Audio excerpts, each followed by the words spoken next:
Hello and welcome back to the Grunt Perspective. And in today's video, we're going to be continuing the series on infantry team gear, specifically still on the medical gear. So I've already covered a video on this stuff, but I got some requests to go a little bit more in depth about what the supplies actually are. So now I have this nice bag, and I'm going to go through what is actually in it and what you should probably keep in it. I'll preface this saying I'm not a medic, I'm not a corpsman, I'm an infantryman. I've received a lot of training on this type of stuff, but obviously the medics and corpsmen out there are going to know more. So if there are things inside here that are missing or maybe too much of one thing and whatnot, just take it with a grain of salt because like I said, I'm not an expert on this, but I have received a lot of training. So we'll talk about that in a second here, but this is a CLS bag, a med bag. What it is not, though, is like the corpsman or the medic's primary bag. This is going to be a bag that's packed by the corpsman or by the Marines that have been trained and certified. And this is something that the Marines within the squad are going to carry with them. Usually, there's only one corpsman per platoon. I've been in platoons that had one corpsman per squad, which was awesome. But if you're in one of those squads that doesn't have the corpsman within that platoon, then this is absolutely something that, within your squad, then this is absolutely something that you need to have with you. And I've found that the best way to carry something like this, on the backs, it has a bunch of straps and buckles and things like that. I just take it all off because it's kind of confusing. You don't really know how you're actually supposed to wear this thing because the straps are so long. So I found that the best way to carry something like this is to just put it inside of someone's pack. So whoever that guy is that has been trained, he's been certified on TCCC or CLS or whatever your organization calls it, have him carry this, and then as it's needed, he'll pull that thing out. So just to get started, the bag itself, I do not know the nomenclature. It's NSN at 8465 TAC 01 TAC 571 TAC 5231. I don't know who makes it. It says made by Recon Mountaineer here. But don't focus so much on the bag. You could really use any bag that you want to use. Like I did in my other video, you can use Ziploc bags, but this bag is pretty handy. It's actually made to carry medical supplies and things like that, so it's pretty handy. Starting on the front here, we have a Velcro and snap closure pouch with shears on a retractable lanyard here like this. So cut, and then they at least they are retained to the bag so you won't lose your shears. Most people carry shears, or most people that I've seen videos on carry shears. What a lot of infantrymen don't carry shears though, and I think that's a mistake. Trying to cut through someone's ripped up clothing and things like that with a knife, you're very likely to stab that guy, to stick him or cut him or something like that. So having shears is great. There's a lot of really good ones. There's the Raptor shears too. I've seen a lot of corpsmen that use those. But just have some good shears because you need that additional control when you're cutting to try and not hurt that guy that's already injured, right? And that just stays right there. That's the only thing that goes inside of that pocket. On the front here, there's a zipper pouch. Use these for casualty cards. I got some old stuff on here from training. Little casualty cards, things that you can write up injuries on what happened to that person, the treatment that you've applied, and then they all have a little shock tube lanyard thing, or not shock tube, shock cord lanyard that gets just attached to that guy's wrist or to his gear, to his button or something like that. And that's going to be really useful for handoff of casualties. Someone's going to come and pick that casualty up. maybe you don't really have enough time to explain to them what happened to him, what treatment you've already done, things like that. So having those cards, even if you just have to make it on a write in the rain piece of paper, make a couple of them, put them inside there. So that way, like when you start to treat those guys, you can start to get that on there. And I would advise not using like a laminated card and doing matte pen, because like it's gonna like rub off. Everyone knows how matte pen just kind of like, you know, it says it's permanent, but like it does rub off after a little bit. So I would advise just using like regular pieces of paper for that. Getting into the main compartment here, you can see first thing on the top here is 4 tourniquets, and they're all prepped and ready to go. So the thing about tourniquets and the thing about explosion injuries is if you need one, you're likely to need more of them. So having some tourniquets, some extra tourniquets on the top here, prepped and ready to go, is definitely something that you need to think about. So I got 4 inside here that are prepped and ready to go. Every infantryman is probably going to be carrying 2 at least, or he should be. So use his tourniquets, and then if you need more, use another one. A lot of times for leg wounds or for leg amputations, you have to use 2 tourniquets anyway to stop the bleed. And in addition, like if someone uses one of their tourniquets to treat that casualty before you get there, then now he's short a tourniquet, so you can give him an extra tourniquet from the bag. Fold this out here.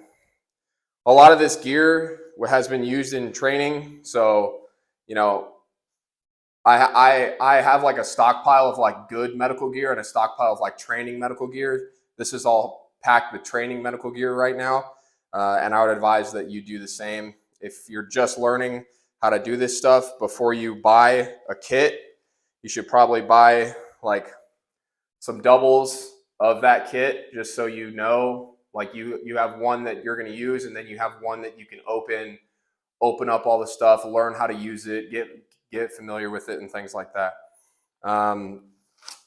This is a burn dressing. I think I've got a couple of these inside there. Sterile burn dressing. A couple of cravats here. One out of the package. Just like I said, a lot of this stuff has been used for training, and one still in the package. Obviously, you want all of your gear to be sterile inside here. The cravats are good for a number of things. They can be used to make slings. They can be used to make improvised like pressure dressings and things like that. They used to use them for improvised tourniquets. If you're really in that situation, you know, you totally could, but just carry the tourniquets is the best way to go. Here we got some NPAs for facial injuries and things like that. The thing about facial injuries is like sometimes you'll come up to a guy who's got his whole fucking face blown off of him, right? And he can still breathe, right?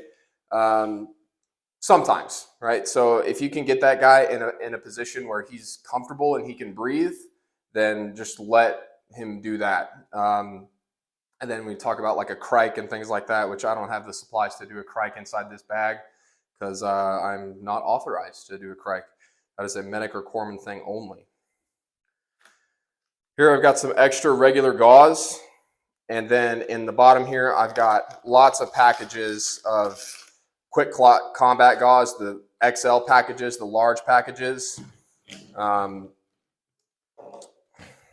got 4 of them inside here. And that's, you know, you can never have too much gauze. You'll never talk to a corpsman or a medic that's actually been to combat that's like, man, I really wish I wasn't carrying all this fucking gauze. Because, you know, in real life, you're going to use it. Here I got 2 needle Ds. Both of these have already been used for training and things like that, so they're not sterile. But things about needle Ds, like if you don't know how to do this, you should just let the corpsman or the medic or the Marine or soldier that's been certified on this do it. Because if you do it wrong, you can really hurt someone with these. But either way, you need to have them. Chances are, If he has any sort of penetrating injury to his chest, he's going to need a needle D.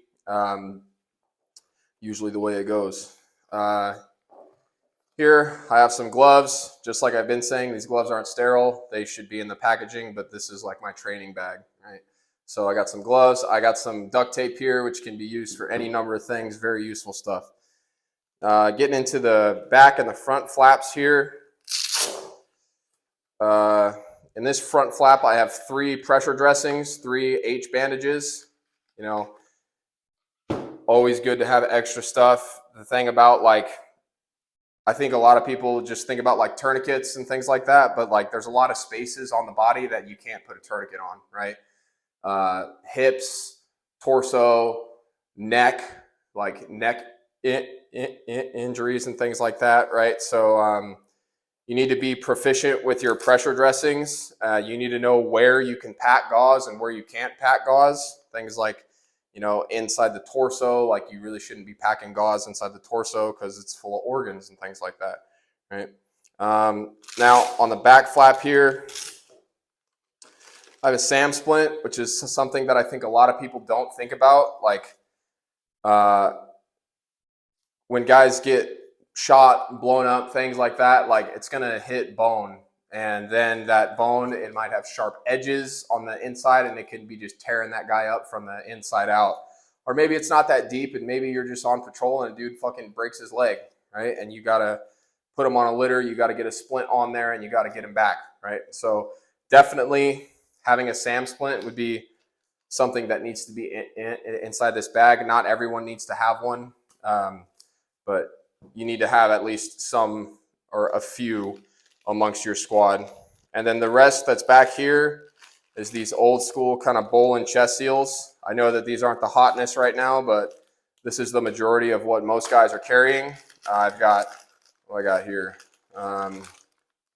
five chest seals here, and all of those just ride back there in that nice flat pocket, right? So to talk a little bit about medical, now that you've seen what's in the kit, like you need to be proficient on how to use this stuff as much as you can. So whether, you know, if you're in active duty or in reserves, you need to volunteer to go to those courses and things like that. Or if you're a civilian, you need to unfortunately pay to go to those courses. Or, you know, you can do the self-taught thing. You and a buddy or something like that. You can look up, you know, like, thing about YouTube and the internet now is it's an endless wealth of information. So a lot of stuff you can teach yourself, right? But that's all that's in this bag. And just like I said, you know, I usually like to keep this bag just inside of someone's pack. That's the best way that I've found to do it. It's not that heavy, right? Maybe if it is too much load for that one guy, then you can carry some of that guy's stuff for him. You can carry some extra MREs for that guy or something like that. Now, talking about medical, you know, you're not going to need medical resupply just like because nothing happened, right? The chances are you're going to need ammo and medical. So right here, I have an example of like a quick like resupply kit, right? Inside here, 4 magazines inside a bandolier, and then my last one here I have with a SOAR Rescue MedMag hybrid IFAC. This just has chest seals, it has a pressure dressing, it has gauze, it has gloves, and I think it has some tape and stuff inside there too. This is more of like an individual first aid kit. I mean, it says it on there that it's an IFAC, right? But just something to think about. If you can prep your resupplies, like you're going to need more medical stuff when you need more ammo stuff, right? So if chances are that those 2 resupplies are going to be happening at the same time. So if you could work it out in a way where it's prepped and it gets to you all at one time, then that's great. If you're not in a position where you can resupply, everyone gets one of these inside their pack, right? So relatively short video, but just a continuation of the series on infantry team gear. A lot of stuff here, like people don't account for, maybe because they don't have the materials or something like that. Like literally go to medical, ask your corpsman, ask your medic to get you this stuff. And corpsmen and medics are pretty good at doing crack deals to get this kind of stuff, right? To talk about like expiration dates and things like that, you know, you should always have your up-to-date gear for like your stuff that you have prepped to go to actual war with. But like, it's fine to have expired gear in all these bags because it's just training, right? And even then, like, I would rather use an expired H bandage than have a dude die, right? So if you are in a position where you can't get more gear, or maybe you just have enough money to buy this stuff one time, like as long as these pockets are sealed and things like that, you know, you're going to be good to go. And that's not just something that I'm saying. That's what I've been told from corpsmen and medics and things like that, right? Same thing with a lot of this stuff. The only thing that you need to be kind of careful about is the chest seals, because they do start to lose that stick once they get expired or the packaging has been punctured or something like that. Other than that, that's all I got for this video. Thanks for watching, and I'll see you next time.